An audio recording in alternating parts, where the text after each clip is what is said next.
Jailbreak.com. Start here. If you guys want a chance to win a brand new 4th gen Apple TV, just be sure to rate this video up and stick around to the end for complete instructions. Now, with that said, obviously you're going to need to be jailbroken to install any of the tweaks I'm going to highlight in today's video.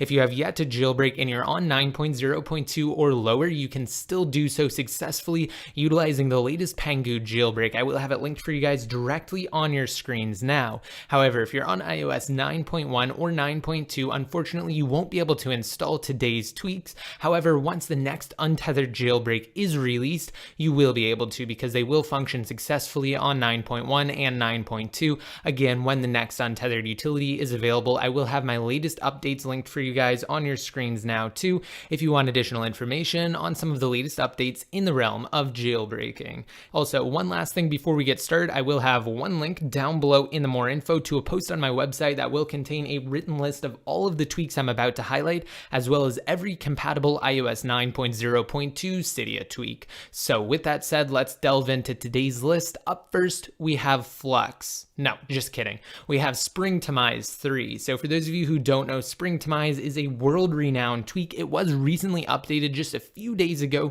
to include support for iOS 9. So now you can fully utilize Springtomize 3 on your iPhone, iPad, or iPod Touch running iOS 9 through up to 9.0.2. So for those of you who don't know, Springtomize 3 is unfortunately a paid tweak, which means you will have to purchase it inside of Cydia from the default Big Boss repository, but luckily its functionality is absolutely awesome, so you get fine control over a number of different aspects of your device's UI. So as you can see here, inside of the main settings screen for Springtomize 3, again just inside of the settings application, we do have control over animations, the app slider, control center, dock, folders, icons, lock screen, notification center, pages, as well as the status bar. And you may be asking, well, what can you do? The great thing about Springtomize 3 is that each of those sections have a number of different options. We're not going to go into all of them, but for example, inside of animations there, you can control the animation speed, so you can speed it up if you want, because of course the default iOS 9 animation speed is rather slow. So this is a great way to improve that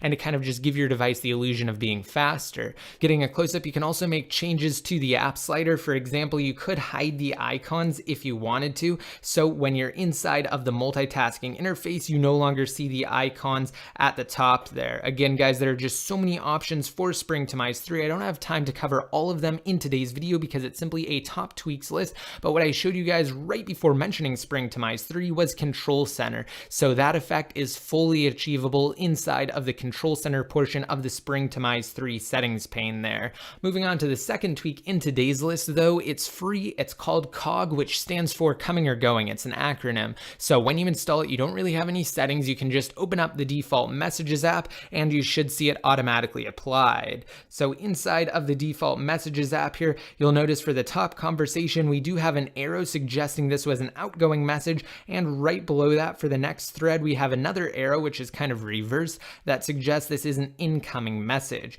So COG is a really great tool for keeping track of who sent the last message without actually navigating into the thread itself. Next up, we have Better 5 Icon Dock. As you can see here, I do have 5 icons in my dock. 4 is the default for iPhones, and how we're able to do this is by installing, again, Better 5 Icon Dock from a custom repository. So all you're gonna have to do is launch up Cydia and then go to the Sources tab down below at the bottom there, tap on Edit in the top right-hand corner, followed by Add in the top left-hand corner, and you're going to enter the following repository inside of this URL field here. It's just repo.rpdev.info. Again, it should be on your screens now, and I'll also have it in the post that's down below in the more info. Once you add said repository, all you have to do is just tap into it, followed by tweaks, and then you can install Better 5 Icon Dock or really any of the other tweaks that are actually featured here. All of them are great. Now for the fourth one, we have a tweak called Berry C8, which is actually pretty cool. Essentially, it allows you to add these application shortcuts on your lock screen here. So it actually unlocked too quickly, but as you'll notice, we do have a few different applications down below here at the bottom. And what we can do is actually tap on one of these applications and kind of drag it toward the bottom and then just place our finger on the Touch ID sensor and it will immediately open to said application. So what I'm going to do is actually just go to the home screen here, and you'll notice that when I do lock it and then unlock it, again, it just goes to the home screen. So Cydia was not the last opened application. Again, we were just on the home screen, so that's where it should unlock to, right? Well, now what we're going to do is just pull down on Cydia, and you will notice that again, Cydia does open this time. And this does work on non-Touch ID devices. However, it's not nearly as cool because you do have to enter your passcode if you have one set. However, if you don't, then it should just open straight to it. So we're actually just going to demo another one here. This is just the August lock application. So you can see that it does open that app as well when we drag it to the bottom. And of course, the settings for Barry C8 are fully customizable inside of the default settings app there. Next, for those of you who don't want to spend the money on Springtomize 3, but you still want the faster app opening and closing animations, you can actually install something called No Slow Animations. It is available for free, and all you have to do is just enable it and then set your speed here. Once you do set your speed, just respring, and then it should instantly apply. So as you can see, all of the application animations are significantly faster. That is because we have them set via Springtomize 3, but No Slow Animations will still do the trick. Next, we have NC if needed, which is a pretty cool one. So I'm going to pull down on Notification Center here, and you notice that because I don't have any unread notifications, it just opened to the Today view, which is where my widgets are. So again, let's go ahead and try that. We're actually going to set it to notifications, and you'd think that it would open just right up to notifications, right? Well, when we pull down, you can see it opens to that Today view. However, when we do have an unread notification, it will open to the notifications view. So let's go ahead and test that quickly. All right, so I did send myself a notification, and pulling down here, now it opens inside of the notifications view. And of course, when we do exit out of said notification and pull down again, it will just return to the Today view. Moving on to the 7th tweak, we have Icon Renamer, which, as the name would suggest, allows you to easily and quickly rename your icons. All you have to do is just tap and hold to get them into that wiggle mode, and then boom, there you go. You can see that we do have the Icon Renamer option pop up when we actually tap on an icon inside of the wiggle mode here. So now it's asking me to rename activity. We can go ahead and just name it something else. Let's just go ahead and call it useless just for the sake of this video, and then tap on apply. As you can see, it does set that in real time. And for another quick demo, it doesn't just have to be a stock application. You can actually rename third-party apps. So for example, let's just go ahead and tap on Twitter inside of that wiggle mode, and we can actually just set an emoji. So as you can see, we now have an emoji set instead of a name for the Twitter application there. Next up, we have a really cool tweak called Locust. So have you ever been inside of an application's privacy settings for location services and you just have always or never, but you don't want the application to constantly access your location data? Well then, Locust is the tweak for you. As you can see, just inside of the default settings pane for the tweak here, once we have it enabled, then we can set specific applications that we want to actually access our location, and when we're opening and using those applications, it does use location services. However, when those applications aren't open, it doesn't matter whether they're being accessed in the background or not. When they're not in the foreground, meaning you're not actually on that application, then location services is completely disabled. But we do have a few different conditions at the bottom here that will essentially enable location services for these few options. So you can see when Notification Center is open, when the device is locked, and when Siri is activated. That way you can still use Siri when you're trying to access location data,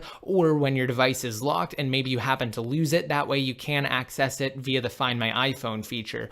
But again, for the whitelist applications here, what you have to do is just tap into it and then say you want calendar and camera to access your location data. When you have those applications open, all you have to do is toggle them, and then that's it. When they're open and in the foreground, they will collect your location data. When you actually press the home button to exit out of them, not even exiting inside of the multitasking view, they no longer need to use that data. Next is a pretty cool tweak called Appendix. It is exclusive to the iPhone 6s and 6s Plus, unfortunately. So for folders, instead of having to tap into them to see and open the first 4 applications, all you have to do is push harder on on the folder, and as you can see, here are the top 4 applications that are found inside of said folder. So the first 4, and again, you can access them just by pushing harder and then sliding down just like you can with regular 3D touch features, and then just releasing on that application. You can see now it's opening up Asphalt 8. We can actually just close out of that, and I'll give you another quick example with Goat Simulator. So now it's opening up Goat Simulator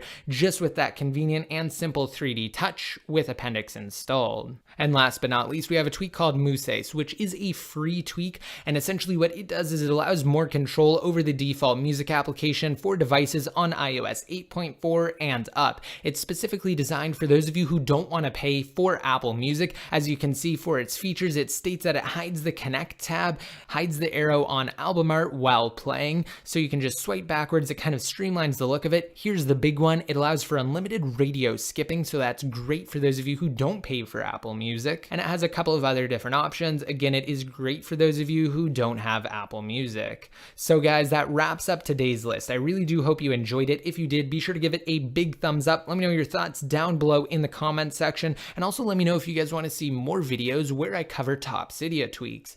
And if you want to win a free 4th gen Apple TV, just navigate to freeappsfast.com inside of Mobile Safari and sign up. Once you do download one or more of the sponsored apps you see in the main section, just so long as you do earn points, then go to the 3rd tab at the bottom and you see that referral link. Take what appears after the equals symbol and post it in the comments section of my 4th gen Apple TV unboxing, which I will have linked for you guys if you're on the desktop version of YouTube. And if you want to be updated more often, such as when I release new videos similar to this one, or even related to brand new Apple products like the Apple Pencil and iPad Pro, just be sure to click the subscribe button below next to my channel name if you have yet to. Also like me on Facebook and follow me on Twitter. And until next time, this is ICU signing out.